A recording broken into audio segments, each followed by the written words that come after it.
You think about a totalitarian state, you think about the Nazis and their goose stepping, and what's happening is that every single person in the military becomes an identical unit, right? They're all uniform, and they're all, in some sense, imitating the dictator in an absolutely perfect way. And so the dictator wants to impose strict uniformity on the entire population. That's order. Order. And one of the things we've discovered that's really interesting is that disgust sensitivity is associated with orderliness, and that's associated with conscientiousness. And one of the things about Hitler was that he was very disgust sensitive, and a lot of his hatred for non-Aryans. So imagine inside the Aryan box it was all uniform, outside it was all parasites and predators. And that was a manifestation of disgust, not of fear. It's a whole different thing. And if you read Hitler's Table Talk, which is a collection of his spontaneous dinner speeches from 1939 to 1942. It's a very interesting book. You see that his metaphor for the Aryan race was a body, a pure body, unassaulted by parasites or predators, and that he was trying to erect a border around it to keep all of that away. So it's an immunological disgust-like metaphor. And there's some recent work that was published in PLOS One about 3 years ago showing that brilliant study, should have got much more attention, showing that if you went around and sampled political attitudes in different countries, or even within the same country, what you found was that the higher the prevalence of infectious diseases, the higher the probability of totalitarian political attitudes at the local level. And you can imagine, well, what happens if there's infectious diseases is you want to put borders around everything. You don't want free movement between ideas or people, because that's partly how the disease spreads. You're going to have much more strict sexual rules, for example, because that's a great way for diseases to be transmitted. And before Hitler went on his rampage against the non-Aryans, he cleaned up all the factories. Like, he went in there and fumigated them. It was part of the law. And he went on a public health campaign to get rid of tuberculosis, and he got rid of the bugs in the factories as well. He used Zyklon B. That's an insecticide, and that's the gas that he used in the gas chambers eventually. So first it was the bugs in the rats, and then it was then it was euthanasia. That was the next move, and forced euthanasia.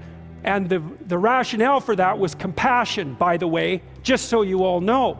It's merciful to put these people who are burdensome to themselves and their families and the state, who are living second-rate lives. It's merciful to euthanize them. And that was a huge campaign in Germany. It was after that that the more racial purifications began.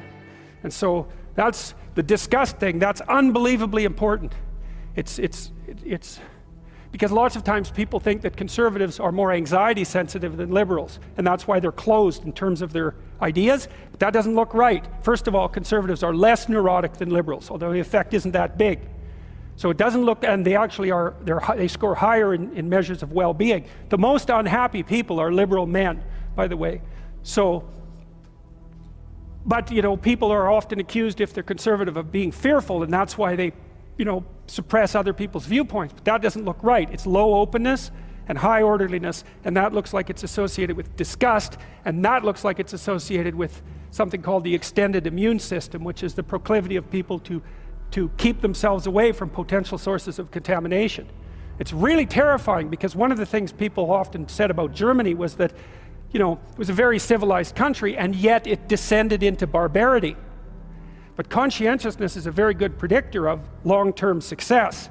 And so you could say, well, conscientious societies are more civilized, but they're also more orderly, and that makes them more disgust sensitive. And so what it might have easily been in Germany was that it was an excess of civilization rather than its lack that produced exactly these consequences.